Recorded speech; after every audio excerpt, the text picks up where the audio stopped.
जिसने आपको कोख से पाल पोस कर बड़ा किया, 19 साल का बना दिया, और इसके बाद आपने प्रेम के चक्कर में उनको छोड़ दिया। इसके बाद आप यहाँ चली आई हैं। क्या गारंटी है कि आपको किसी और लड़का से प्रेम हो गया तो आप इनको भी मतलब ऐसे ही कीजिएगा? मेरी बात पहले सुनिए। हम आप लोग से रिक्वेस्ट करते हैं, मेरी अभी पूरी तरह से तबीयत ठीक नहीं है। और क्या संयोग बन गया कि उसी दिन वो मामा के घर आए और 2 बजे वहां आ गए? क्या संयोग था? क्या पता हमको।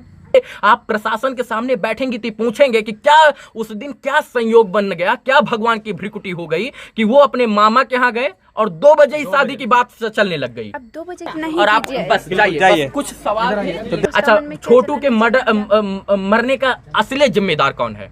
असली जिम्मेदार कौन है अभी तो हमको पता है। तो उसको घर में बंद किए थे। पापा भैया घर में बंद किए थे।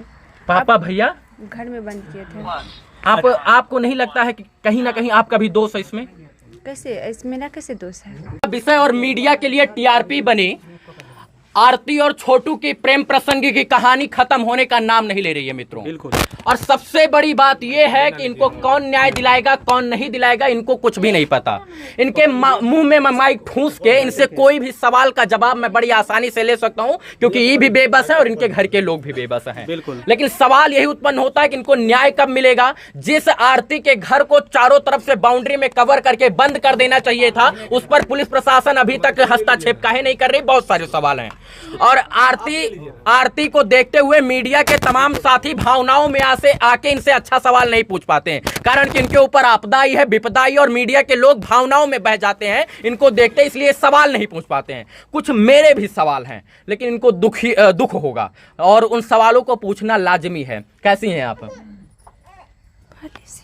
पहले से ठीक है। आवाज आपकी नहीं निकल रही है, मैं समझ सकता हूं। ये बताइए, FIR किसने किया हुआ है? उमेश यादव ने। अच्छा, एक मेरा सवाल ये है कि छोटू यादव जी को जो है आपने नहीं, आपने बताया कि आपकी भाभी ने बुलाया है। देखिए, वो मुझसे जब मुझसे मिले थे, मैं थोड़ा तेज बोलिए, थोड़ा सा हल्का सा, जितना आपके हो। हाँ बस। अच्छा बोलिए। टॉयलेट करने के उसको मेरा एग्जाम था। हम टॉयलेट करने के लिए आए तो वहाँ पर उसको देखे खड़े, तो हम उसको पूछे कि छोटा आप यहाँ? तो बोले कि हमको भाभी बुलाई है। तो बोले भाभी बुलाई है? कब बुलाई है भाभी? तो बोले कि हमको शाम में कॉल की थी भाभी। हम बोले कि जब आपको शाम में कॉल की थी तो आप हमको बोले क्यों नहीं? शाम में किस लिए कॉल किए थे? तो बोले कि शादी करने का मकसद से। तो हम उसको बोले जब शादी करने का मकसद से बुलाए तो आप किसी को लेके क्यों नहीं आए? शाम में क्यों नहीं आए? तो 2 बजे रात में। रोकना चाहूंगा आपको। हाँ। जब आपने पहले छोटू को बताया था कि आपकी भाभी उनको देखना नहीं चाहती हैं? किसको? छोटू को बताया था ये बात? उसको मतलब ऐसे बोलते थे हम कि आप, हमारी भाभी आपको पसंद नहीं करते हैं, प्रेम विवाह के खिलाफ हैं। वो हमको मतलब उसका दिल में था कि वो नहीं देखना चाहते थे, लेकिन उससे बात करते थे। लेकिन छोटू को ये बात सोचनी चाहिए थी कि जो भाभी प्रेम विवाह के खिलाफ थी वो रातों रात 2 बजे रात को कैसे तब्दील हो गई, उनको कैसे प्रेम आ गया छोटू के ऊपर? क्या पता कि 2 बजे रात में बुलाई होगी। अच्छा, क्या गारंटी है? लोग कह रहे हैं कि आप 18-19 साल से जिस माँ बाप ने आपको पाल पोस कर बड़ा कर दिया उसकी न हुई प्रेम के चक्कर में, और इसके बाद आपने अपने माँ बाप को भी छोड़ दिया, तो क्या गारंटी है कि आप इनके साथ टिक जाइएगा? क्या गारंटी है? देखिए, कानून है। माँ बाप को भी सोचना चाहिए। अगर जो बेटी इसको पकड़ ली है, मतलब आ गए हैं वो, तो इसको कानून के हवाले करना चाहिए। ये बात बहुत गलत हुई है कि छोटू को मारा गया, मैं इसके खिलाफ हूँ। कानून में के अंदर प्रावधान था, उसको जो है बंधक बना के रखते, मारते पीटते, लेकिन जान से नहीं मारना चाहिए था। लेकिन आपके ही घर के लोग कह रहे हैं कि रात में रोज आता था, लोग चोर इसको बोलते थे। नहीं, एक गलत बात है, रोज नहीं आता। अच्छा, क्या गारंटी है कि आप इनका साथ जीवन और जन्म जन्मांतर तक दीजिएगा? क्या गारंटी है? आरती जी, एक सवाल मेरा भी है। इसको दीजिए, इसका जवाब दीजिए। क्या गारंटी का आप इनके साथ जन्म जन्मांतर तक टिके रहिएगा? हम देंगे गारंटी, हम अभी बोलते हैं हम देंगे। अच्छा, जिसने आपको कोख से पाल पोस कर बड़ा किया, 19 साल का बना दिया, और इसके बाद आपने प्रेम के चक्कर में उनको छोड़ दिया, इसके बाद आप यहाँ चली आई हैं। क्या गारंटी है कि आपको किसी और लड़का से प्रेम हो गया तो आप इनको भी मतलब ऐसे ही कीजिएगा? ऐसा कभी नहीं हो सकता। तो क्या ये आपको बेटी की तरह पाल रहे हैं या बहू की तरह? जिस तरह ही पाले। अभी कैसे पाल रहे हैं? अभी हमको बेटा की तरह पाल रहे हैं। बेटा की तरह। अच्छा, जो लगता है कि जो ब्लॉगर आ रहा है आपके साथ ऐसे फोटो ले रहा है, वीडियो ले रहा है, वो आपको न्याय दिला पाएगा? क्या पता, हमको ये तो नहीं न्याय दिला पाएगा। इस मतलब जागरूक करेगा, ये प्रशासन को जागरूक कर सकता है। 20 दिन हो गया है, अभी तक आपको न्याय नहीं मिला? अभी तक नहीं, लेकिन 2 गिरफ्तारी पहले हुआ था, 1 गिरफ्तारी कर चुका है उसको। आरती जी, एक सवाल है, आपके जीजा कब आए थे आपके घर पर? देखिए, उसको कॉल करके मंगाया गया था। कब मंगाया गया था ये हमको रात में या सुबह में? देखिए, हम नहीं देखे थे, हम रूम में थे। रात में नहीं आए थे वो? रात में क्या, सुबह में तो उसको कॉल ही गया था। अब तो कब आया नहीं आया? रात के 2 बजे तक तो वो नहीं आएंगे।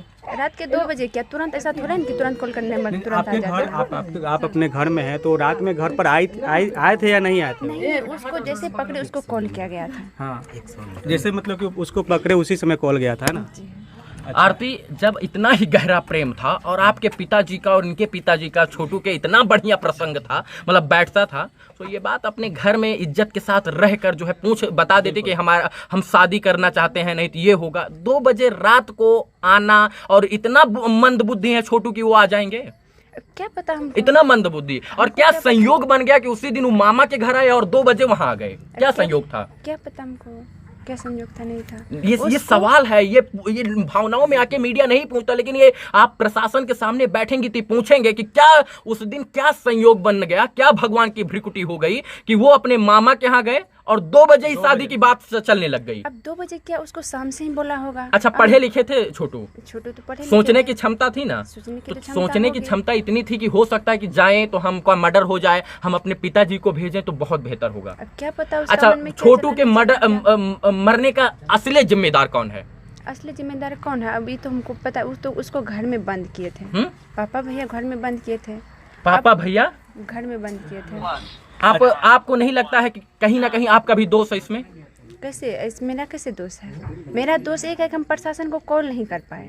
प्रशासन को कॉल इसलिए नहीं कर, मेरा दिमाग काम नहीं किया तभी। क्या हम क्या पता है कि उसको जान से ही खतरा कर देंगे? कौन सोच सकते हैं किसी को घर में बंद करेंगे तो जान से चला उसको मार देंगे? बहुत सारे सवाल हैं। सवाल मेरे हैं। एक सवाल और है, क्या आप राजी हैं कि आपके जो सवालों का जवाब? हम आप लोग से विनती करते हैं, मेरा अभी पूरा तरह से ठीक नहीं है। थोड़ा सा आपके भाभी का बयान है, भाभी की माँ का बयान है कि आपके भाभी का भाई जो है। सुनिए पहले मेरी बात पहले सुनिए। हम आप लोग से रिक्वेस्ट करते हैं, मेरी अभी पूरी तरह से तबीयत ठीक नहीं है। एक चीज 2 घंटा से इंटरव्यू दे रही थी मैं वहाँ। हम नहीं दे रहे थे, हम नहीं दे रहे थे। आप अंदर जाइए। और इतना कह देना चाहता हूँ, आपके यहाँ ब्लॉगर और पत्रकार आपको न्याय नहीं दिलाएगा। आप अपनी जान बचाना चाहती हो तो कमरे में बंद हो जाइए और कहीं ना कहीं आप अपने संरक्षण में रहिए, नहीं तो जब तक पुलिस हस्तक्षेप नहीं करेगा। छोड़िए ना उस चीज को, छोड़िए। देखिए, आपको मीडिया न्याय नहीं दिला पाएगा। आप टीआरपी का एक बहुत सस्ता अड्डा बन गई हैं आरती।